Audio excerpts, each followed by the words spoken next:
আজকের ভিডিও থাকছে বাংলাদেশের একটি বিখ্যাত টুরিস্ট স্পটকে নিয়ে, সেটি হচ্ছে সিলেটের জাফলং। আরো থাকছে সেখান থেকে মেঘালয়ের পাহাড় এবং একটি খাসিয়া পল্লী এবং পান বাগান। থাকছে মায়াবী ঝর্ণার অপরূপ সৌন্দর্য এবং মেঘালয়ের ঝুলন্ত ব্রিজ এবং এক্সাইটেড একটি বোট রাইডের কাহিনী নিয়েই আজকের আমাদের এই ভিডিও। চলুন শুরু করা যাক। আসসালামু আলাইকুম, ওয়েলকাম টু সাইহামস ফ্যামিলি। এর আগের ভিডিওতে আপনারা দেখেছেন আমরা গিয়েছিলাম সিলেটের শ্রীমঙ্গলে এবং শ্রীমঙ্গল থেকে আমরা চলে এসেছিলাম সিলেটে এবং আজকে আমরা যাচ্ছি সিলেটের বিখ্যাত একটি টুরিস্ট স্পট জাফলং এ। আমরা অনেক আগেই সিলেটে আসতাম, কিন্তু আমি ভেবেছিলাম সিলেট অনেক বেশি সুন্দর না, কিন্তু সিলেট আমার কল্পনার থেকেও অনেক বেশি সুন্দর আর অনেক বেশি সুন্দর। মাশাআল্লাহ, আমার মনে হচ্ছে আমি কেন আরো আগে সিলেট আসিনি। এখান থেকেই আমাদের পাহাড় দেখা শুরু হচ্ছিল। এত বেশি সুন্দর পাহাড়গুলা, অনেক বেশি সুন্দর। এটা হচ্ছে মেঘালয়ের পাহাড়, যেটা বাংলাদেশ থেকে দেখা যায়, অনেক বেশি সুন্দর। আমরা গিয়েছিলাম বর্ষার সময়, এই জন্য মেঘ একদম পাহাড়ের মধ্যে ঢুকে আসছিল, এত বেশি সুন্দর। তো আমি সাইহামের বাবা রিকোয়েস্ট করতেছিলাম যে চলো একটু নামি, একটু প্রকৃতিটা দেখি। এত বেশি সুন্দর, মাশাআল্লাহ, অনেক বেশি সুন্দর। যেমন ওয়েদার তেমন প্লেস, অনেক বেশি সুন্দর। এই জায়গাটা আমার সিলেটের ফেভারিট জায়গা।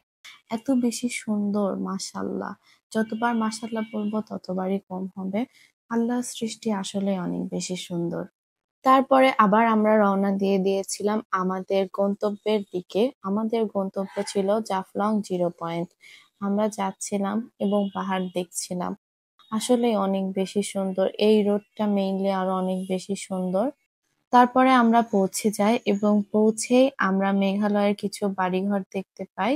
তারপরে একটা নৌকা রেন্ট করে আমরা চলে যাচ্ছিলাম একটি খাসিয়া পল্লীর উদ্দেশ্যে। যদিও খাসিয়া পল্লীটা অনেক বড় না, আমরা আসলে এক্সপ্লোর করতে পারি না ওইভাবে, এই জন্য। তারপর আমাদের এখানে নামিয়ে দেওয়া হয়। আমরা এখানে একটু পাথর দেখতেছিলাম। জাফলং এর এই পাথরগুলো তো অনেক বেশি ফেমাস। তারপরে আমরা যাচ্ছিলাম খাসিয়া পল্লীর দিকে। খাসিয়া পল্লী একদম ছোট একটি গ্রামের মতো ছিল। তারপরে সামনের দিকে গেলেই আমরা একটা পান বাগান দেখতে পাই, অনেক বেশি ছোট্ট একটি পান বাগান। তারপরে আবার আমরা বোটের জন্য ওয়েট করতেছিলাম, আমরা মায়াবী ঝর্ণাতে যাব এখন। তারপরে আমরা বোট পেয়ে যাই এবং যাচ্ছিলাম মায়াবী ঝর্ণার দিকে। জাস্ট ওয়েদারটা যা ছিল, আমরা যেদিন গিয়েছিলাম সেদিনকার ওয়েদারটা অনেক বেশি সুন্দর ছিল। আমরা পৌঁছানোর সাথে সাথে সেখানে বৃষ্টি শুরু হয়ে যায় এবং অনেক বেশি বৃষ্টি হচ্ছিল। তারপরে আমরা সেখানকার একটি লোকাল দোকানে বসেছিলাম, আর ওই যে আমাদের থেকে কিছু দূরে ছিল মায়াবী ঝর্ণা। তারপরে বৃষ্টিটা একটু কমার পরে আমরা চলে গিয়েছিলাম মায়াবী ঝর্ণা দেখতে। এটা যে এত বেশি সুন্দর, অনেক বেশি আই সুদিং লাগছিল দেখতে, অনেক বেশি সুন্দর। কি যে সুন্দর, মাশাআল্লাহ।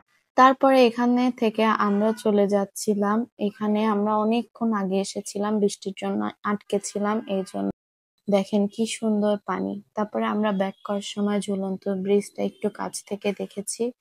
এই বোট রাইডটা ভালো লেগেছে আমাদের কাছে, অনেক বেশি সুন্দর। তারপরে আমরা আবার সেই সিঁড়ির কাছে পৌঁছে গেছি। অলমোস্ট 300 সিঁড়ি উপরে উঠেছি, আবার নেমেছি, মনেই হয় নাই, কারণ আমরা জানতাম না যে এটা অনেক বেশি সিঁড়ি।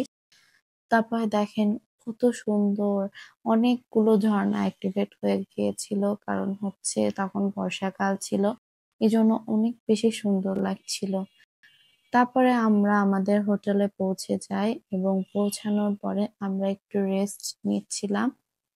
রেস্ট নেওয়ার পরে আমরা তাদের রুফটপে চলে যাব এবং রুফটপটাও অনেক বেশি সুন্দর। আমরা ছিলাম হোটেল নূরজাহান গ্র্যান্ডে। তারপরে ফুড পান্ডা থেকে আমরা ডিনারটা অর্ডার করি এবং সেখান থেকে আমরা ডিনার করি। আর আমি একটা মুভি দেখছিলাম আর ডিনার করছিলাম। তারপরে আমরা চলে আসি ওদের রুফটপে। রুফটপ থেকে সিলেটের ভিউ অনেক বেশি সুন্দর। ওদের রুফটপটাই মেইনলি ওদের হোটেলের সব থেকে বেশি সুন্দর। Thank you for watching, please subscribe.